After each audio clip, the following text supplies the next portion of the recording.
Good evening, everyone. It's Juno. Today I'm going to take you on a little journey I had, looking specifically at a subject matter that I've covered previously, but trying to take a different tack on it, see if I can approach it from a different angle. This again is looking at neurodegenerative conditions and their contributory factors, seeing if I can troll through the various publications online, see if I can personally find any causal relationships. As we know, many neurodegenerative conditions don't actually have a lot of understanding as to how they're caused or who specifically gets them. It's thought to be somewhat genetic, though there are some studies that show some significance to do with smoking, obesity,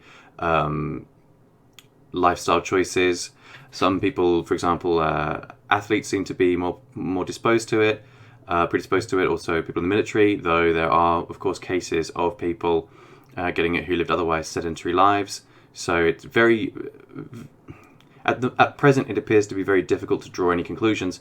However, I'm putting some effort into tackling this problem myself, and I've been doing some research, and I want to take you on a short journey that I spent a few hours on, looking at some information and coming to actually very mixed conclusions on. But nevertheless, I'd like to present my evidence for your perusal. So, not that anyone will ever watch this, but at least it's out there. Someone's done the legwork and put it together for you in a presentation. So, I was thinking about this carefully again with the military and athletes, and I was trying to consider what elements of their lifestyle may be contributing to it. And at some point, I very innocuously just began thinking about bananas, because I know that bananas have been a staple of athletes' diets for a long time, and I'm also aware that it's one of the most popular fruits in the UK, and I believe globally, banana sales are enormous. So I wondered if there's specifically something about bananas. We all know bananas contain a lot of potassium as well as a lot of sugars. I think a ripened banana has something like 1/3 of your daily sugar intake. But I did begin thinking about the potassium side of things, and I investigated into the roles of potassium in the human body, and essentially one of the major contributory elements that potassium is consisting of is electrolytes. So electrolytes come in a number of forms. You have sodium, calcium, potassium, and there's one other that escapes me right now. But I was giving some consideration to this idea of, okay, let's think about if this potassium thing, maybe there's something there. Let's think about its role in the body. Let's think about electrolytes. What can we infer from this? So, just doing some general randomized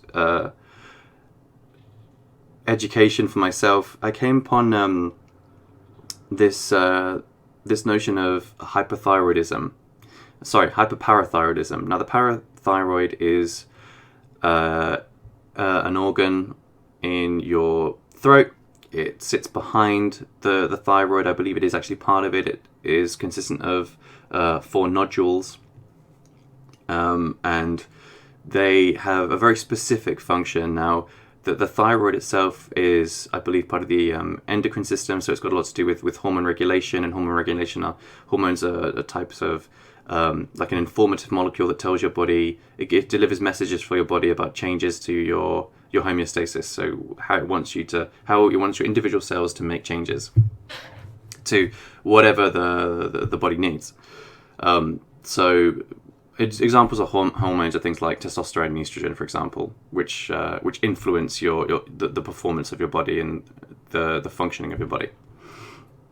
It could also have there can also be psychological effects from hormone variations. So that does lead, at least for me, to indicate there is some permeation into the CNS, and therefore there may be some impact from variation in hormones upon the brain, upon neurological matters. So coming back to hyperparathyroidism, some of the symptoms listed did look interestingly similar to the list of symptoms that you get for some neurodegenerative conditions. Namely, I've just left it here: difficulty speaking and swallowing, muscle weakness, fatigue, drowsiness, There are more, but I feel like those were the ones that caught my attention. And I began to consider, okay, so what is the role of the parathyroid, and how can it be influencing this? Clearly, if a dysfunction is causing some of the same symptoms that you may find in neurological conditions, at least in the early presentations of them, could there be some shared mechanism that they have? And the important part there would be, is it the endpoint that's shared, or is there something further along before that may be contributory? So in looking into this matter, that's when I began to discuss issues to do with the parathyroid hormone. And the parathyroid hormone fundamentally has a strong relationship with calcium and phosphate. And it even states on the Wikipedia article, which is by no means ideal, but nonetheless informative, that it has nervous and muscular system can function properly. So it was the nervous part that made me think, okay, I'm beginning to assemble some sort of a correlation. Now, calcium specifically, I found to be quite interesting because I consume a lot of dairy. I always have. I enjoy the flavour of dairy. And there's been increasing literature about, is dairy a positive or a negative in your diet? And this is an area of ongoing research and a lot of public interest, actually. So the parathyroid hormone, calcium, essentially vitamin D is one of the primary internal body mechanisms that promote, endorse, or utilize calcium. So the presence of vitamin D regulates how much calcium you are able to absorb correctly, and then how that calcium is going to be used. So diseases that affect the parathyroid hormone, diseases are going to be diseases that have implications to do with calcium. Now, this I found quite interesting. Okay, if we look further onto some more of the studies that I was able to follow up with, it clearly makes significant links to calcium associated with hyperparathyroidism in some models. I don't need to give too much information here. I just wanted this as some additional evidence. But more what I was interested in is this model here, the effects of parathyroid hormone on electrolyte transport. Now, this is specifically to hamsters and in the kidneys, but nevertheless, I thought the integration of the parathyroid hormone and electrolytes specifically was suggestive of a greater relationship than perhaps was clear ostensibly. Again, I won't read too much here. You can pause the video and read here specifically if you want to. However, I did find that, let me have a look.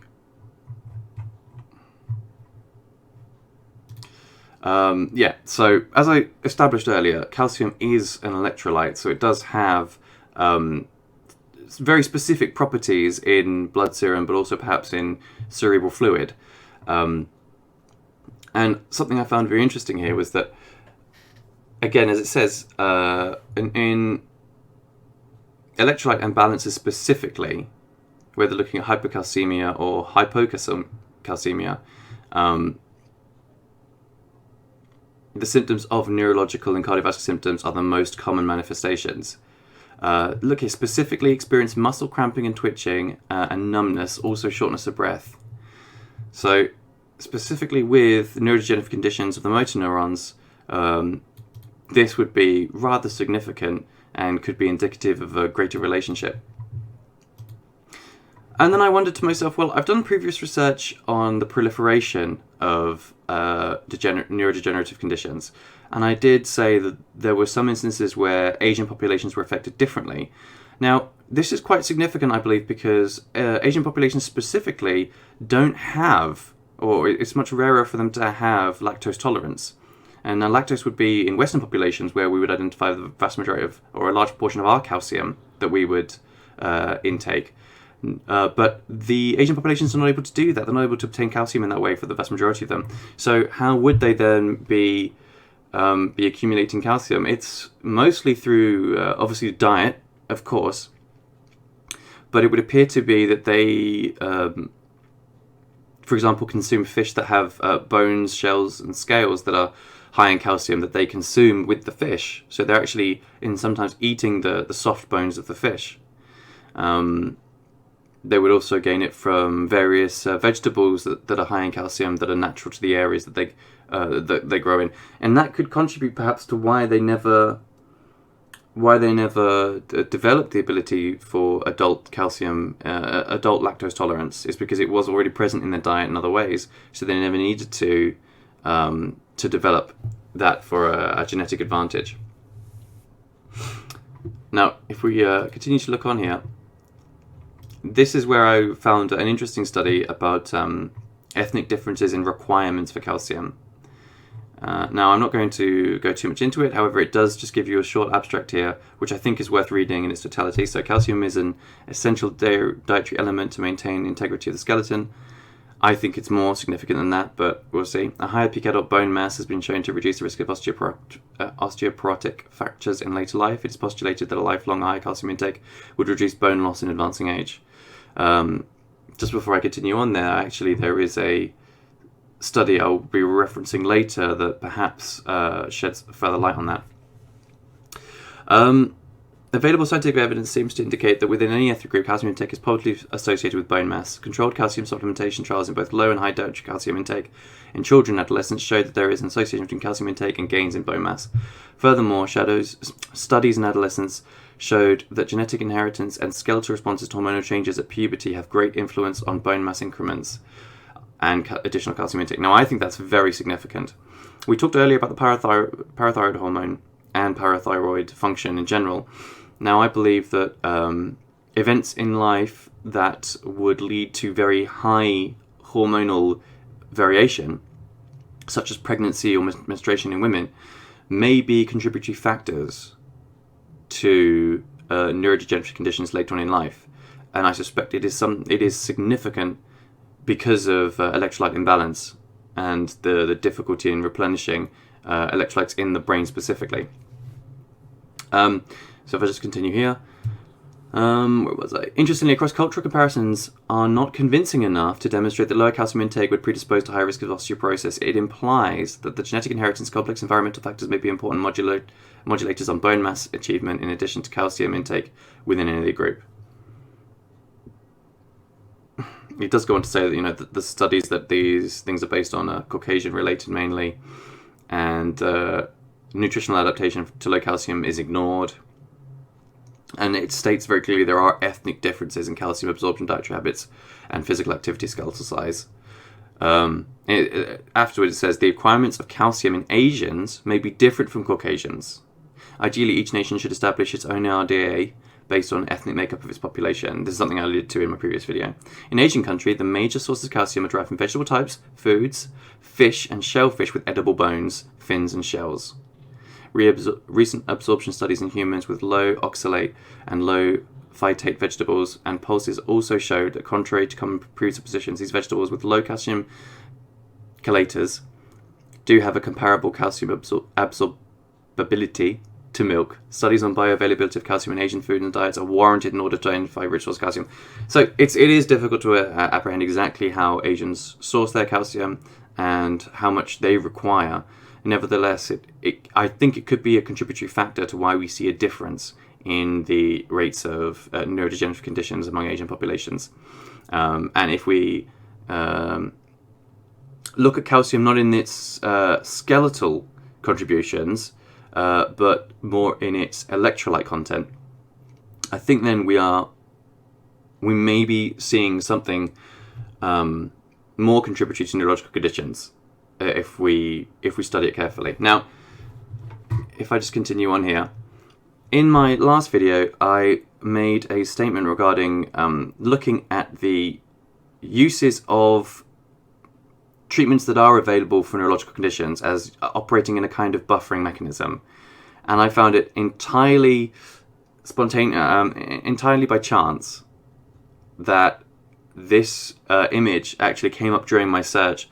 And it specifically looks at, I of course referenced glutamate earlier from pre to post-synaptic locations and the effect and the registered not consistency. I apologise, it's 2 o'clock in the morning. The concentrations of glutamate in the CNS fluid of patients with neurological conditions. Now, in this slide here, you're seeing this clearly marked section in the postsynaptic region of calcium buffering. And what perhaps I could at least propose is the mechanism of action for pathology here would be that there is something erroneous in the calcium buffering region being caused by some kind of electrolyte imbalance with calcium. Now, that could be to do with calcium itself, or if it's blocking ion channels for other materials, that could be the case. But nevertheless, if there is either charge imbalance or a physical obstruction, then this could be somewhat accounting for additional glutamate being represented in CNS fluid, because it's lacking reabsorption essentially. And I think that's actually highly compelling because, as I stated right at the beginning of the video, we do identify that, for example, sleep is required for something like you remove double the neurotoxins during sleep than you do while you're fully conscious.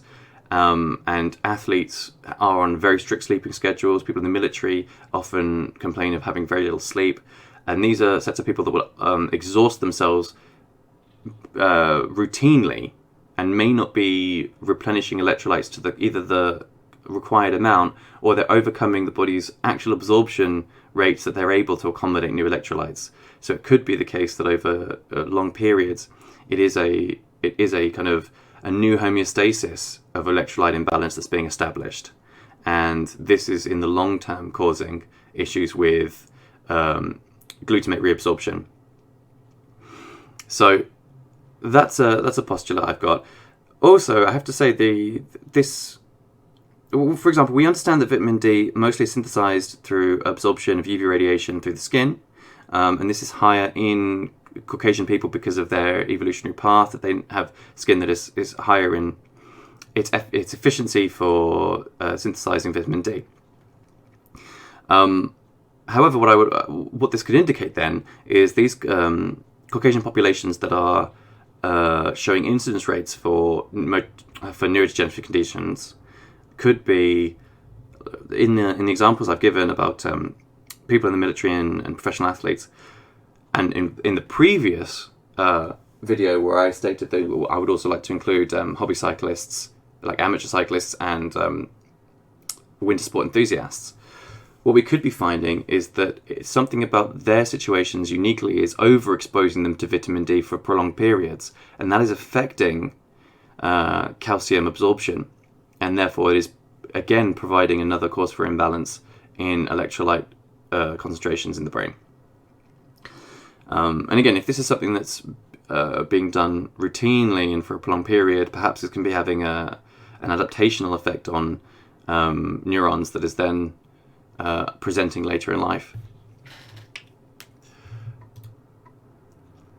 So there was this study which I don't believe is entirely supportive, but I do believe it's an interesting study nonetheless to look at. I found it very thick going to read this study. It was quite difficult and dense to read.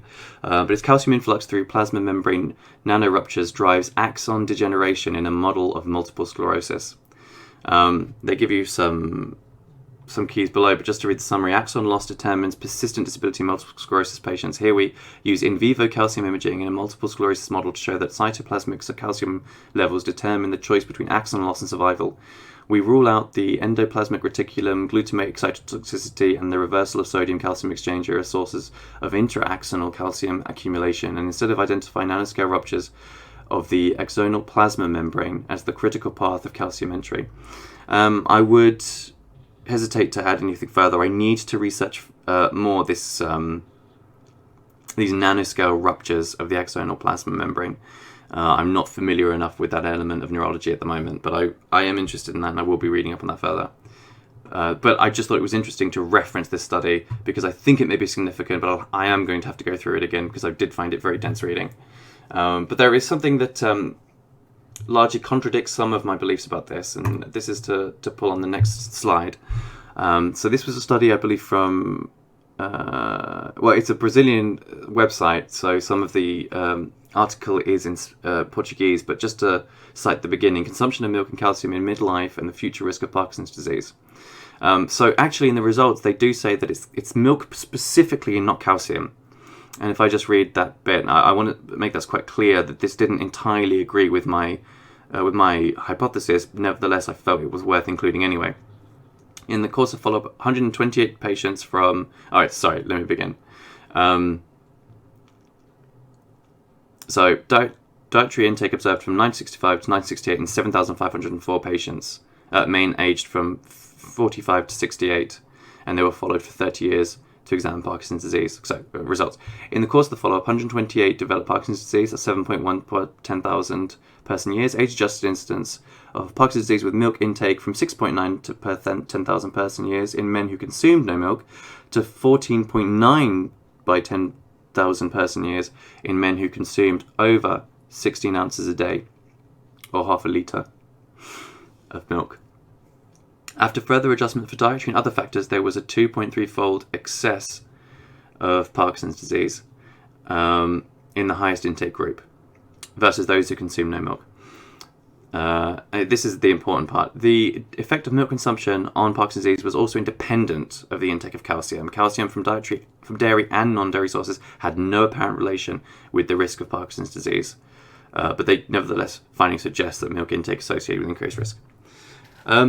Again, this study was actually fairly easy to read. This wasn't too difficult. It was most self-explanatory. Nevertheless, I was surprised to find that they could accurately accommodate for calcium from other dietary sources, not just milk, and then they could average it and say it's not calcium specifically, it's actually milk. So it's not in full agreement with my hypothesis. Nevertheless, interesting read and something to consider. Just going to make sure I haven't got anything additional that I want to present here.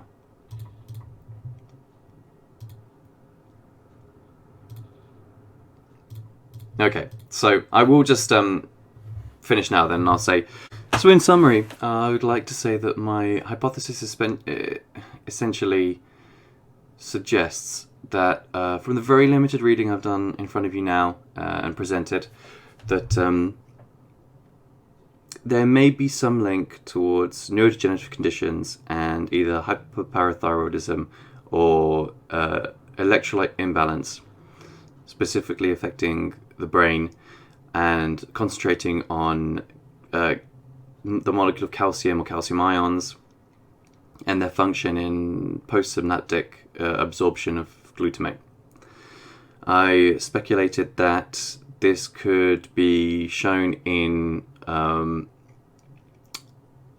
neurodegenerative models of people who are susceptible with a history of high levels of exertion, low levels of sleep, high levels of vitamin D intake through being in sunlight for prolonged periods, and these contributing to an adaptation in the body for higher present levels of calcium.